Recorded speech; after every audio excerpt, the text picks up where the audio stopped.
Well, hello. Happy Sunday evening. I'll be ready to start in just about 60 seconds, so we'll just let people join. Super excited to have you here for week 2 of the Insight. And we're going to talk tonight about jury analysis. So, what am I talking about jury analysis? Well, I'll get more into it, but basically, we're going to talk about who are you performing for? So, thrilled that you're here. Let me get just about 30 more seconds and then we'll go ahead and get started. So, if you have any questions, feel free to post them in the chat. I would not say that I am particularly adept yet at TikTok Live, so work with me if I'm a little, okay? Okay, so let's go ahead and get started. Hello, Diamonds and Books. Thanks for coming in. Okay, so welcome back to lesson 2 of the Insight Framework. And today's lesson is on being good. Good. It's such an overused phrase in our language. We tell our kids to be good boys and girls routinely. In fact, that's the whole shtick of that elf on the shelf blackmail operation. It's a core part of the training that we do with our kids throughout childhood. But where this concept falls apart is in its definition. How do we know that society's definition of good matches what we know to be true for ourselves? How do we learn to reconcile that? In another lesson, we talk about finding your truth, what resonates with your beliefs and values. In that example, I boil it down very simplistically to loving puppies or kittens. Obviously, our lives are much more complex than that and certainly more nuanced. Dr. Brad Reedy wrote a book. It's an incredible book titled The Audacity to Be You, Learning to Love Your Horrible, Rotten Self. And in it, he proposes the question of what might happen if we were able to let go of the concept of being good. My dogs are interrupting the live. Hold, please. Get out, get out, get out, get out. Be off with you. Thank you. So sorry. Good thing I'm not super famous and nobody really cares. Okay, sorry. All right. So, in Dr. Reedy's book, he proposes this question of what happens if we could let go of being good and just be ourselves?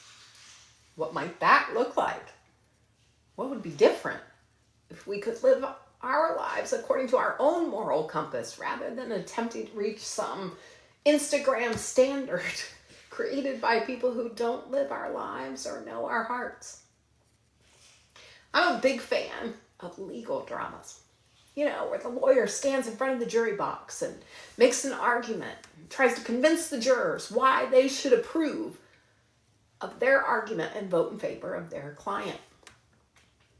For many of us, our whole lives, including our whole childhoods particularly, were filled with the feeling that we had to show that we were good enough or smart enough or whatever enough to be worthwhile of love and praise. Let me give you an example from my life.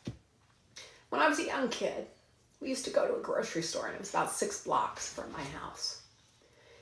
And at the end of one of those blocks, there was a little white house at a stop sign. Chain link fence, short driveway, around a tiny yard. And one hot summer day, my mom stopped at the stop sign and the little girl that lived in the house was outside jumping rope. Now this particular little girl was very heavy. Not just a little heavy, but obese for her frame. And my mother turned and looked and said, "Oh, Amanda, look at that poor girl, her poor heart." Now, what did 4-year-old me take from that? Fat people aren't lovable. If I wasn't thin, I'd never be good enough to earn my mother's approval. And you want to know the saddest part of that story? That's true. She didn't approve of people who struggled to be thin, and she judged every single one of them. That said, here's what I learned. She was wrong. She was hurtful. She was ignorant, and about as far from loving as one person can be in those moments. It also was always about her and the way she saw herself in the world.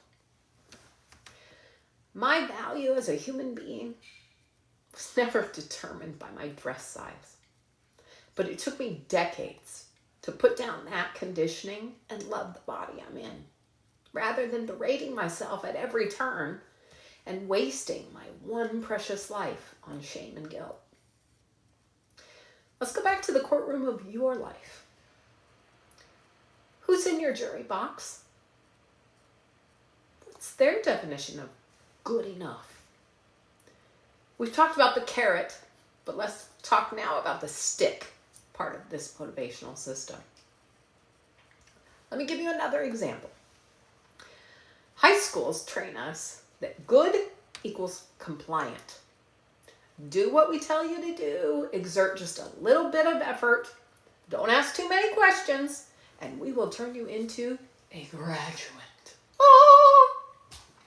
Now, the stick part of this argument, I like to call it the or else, is the belief that if you don't comply, you'll never graduate. Your life will be over and you're going to end up living under a bridge in a tarp tent, which of course is not necessarily true. That's the crazy part about the or else's that we run from. They're often really exaggerated and blown out of proportion. What if your truth doesn't align to what your jurors are asking? What if you believe that people who are kind and compassionate are just as successful and worthy as people who earn a lot of money or look really good in a swimsuit? We're taught that we have to please our entire jury all the time. And I want to pull that curtain back and show you there's no finish line. There's no verdict to be decided. This system is designed to keep you small and frightened and compliant with someone else's definition of good. It takes away your power to decide for yourself. You get to decide what your truth is and live that out without worrying about the or else, because you got to choose what fits for you, not what someone else fears. Back in the 1940s, the governor of Hong Kong, his name was Sir Mark Young, and he was well known for his wit.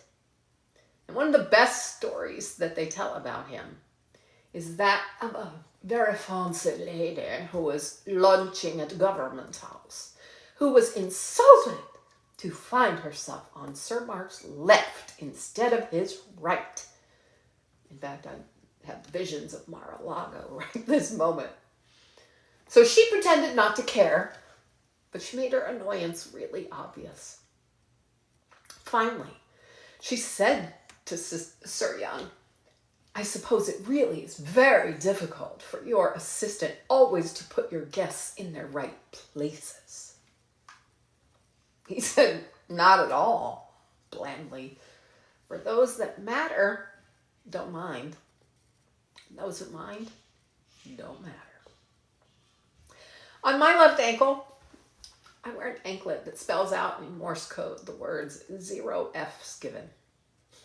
It serves as a reminder to me that one only has a select number of F's to give, and you'd better be judicious about where you use them.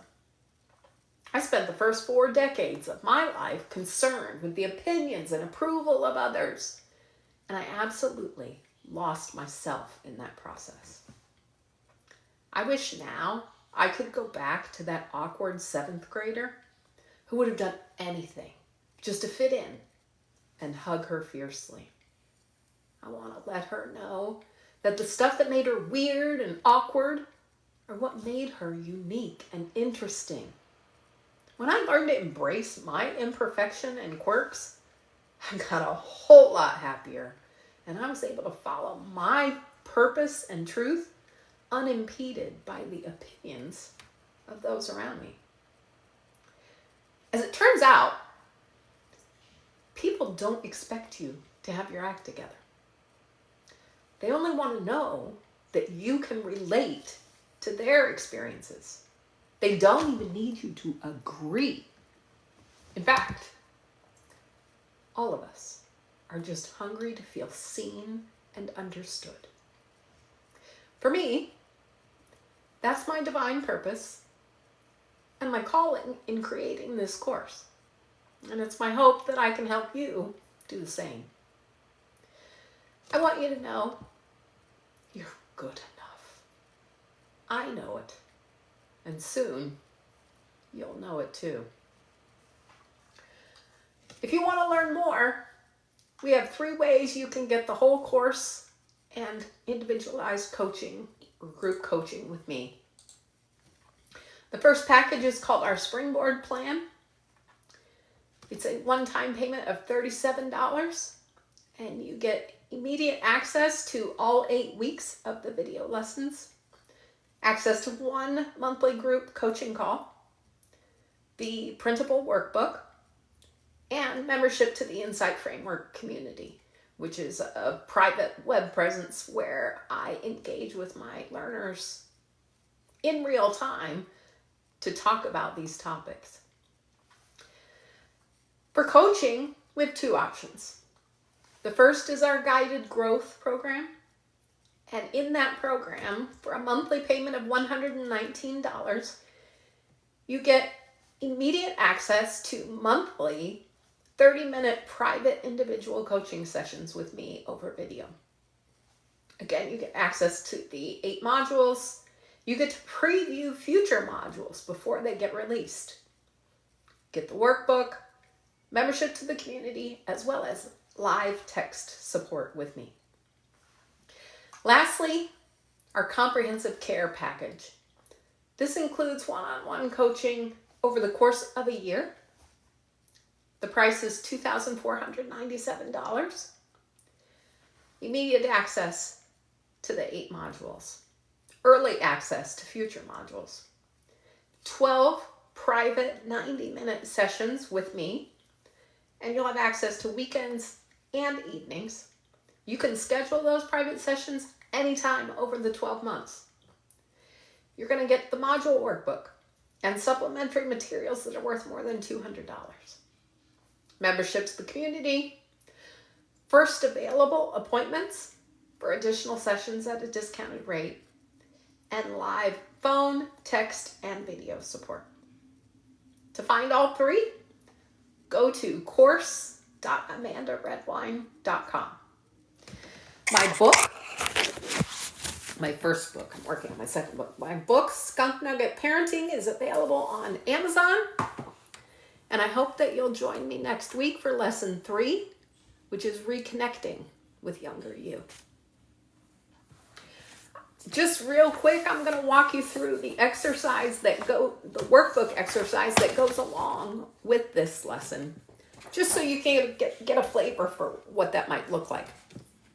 So it starts with a sheet that says, who are your people? And we ask you to go through your mental list of all the people in your circle. It might be from school, work, your immediate family, extended family, your spiritual circle, or your friends. Could be any of those. My dry cleaner is on my list. Then we start with page 2. I call it the circles of closeness. So obviously, middle circle, that's you. So we're going to take everybody from that list and we're going to place them onto your bullseye, looking at how close they are to you. So, for example, your mail carrier might be a circle 4. where your best friend is a circle 1. So once you've drawn all of your people, your world, and described how close they are to you, there's some key questions to ask yourself and that I will push you to ask. And they might include, what's the difference between a circle 3 and a circle 4 person? How does somebody get promoted from one circle to the next? What would make you demote someone to an outer circle? How vulnerable do you allow yourself to be with each circle? By plotting this out and being intentional about where people enter your life, you take back control. And for most of us, right, the fear and uncertainty and the of rejection or hurt, it's all related to the proximity that we allow. So for example, when my dry cleaner asks me how I'm doing, I'm very likely to say, I'm fine, right? It's my dry cleaner. Probably not actually interested. On the other hand, when another special needs mom asks me how I'm doing, I might say, it's been a complete shit show this week. Because I'm so much more comfortable with that parent knowing what's really happening for me. But I get to decide what gets disclosed. Where this goes wrong, I had a client one time who was dating. And she would meet up with these people or, start talking to them, having a situationship, whatever y'all want to call it these days. I'm exhausted. And she would start giving out circle 1, circle 2, at least, energy to people that entered her life 15 minutes ago. And then she'd be really hurt when they'd ghost or, she'd text and she'd expect an answer in an hour and then be really hurt when that didn't happen. So my question to her was, why are you giving circle 2 energy to someone who really is a circle 4 acquaintance? So again, all of us are performing for somebody in our head, right? And so the question is, who are the people who are genuinely important to you, where their opinion of what good looks like matters to you? And who needs to sit out in circle 4 and just watch? It's been a pleasure to be with you.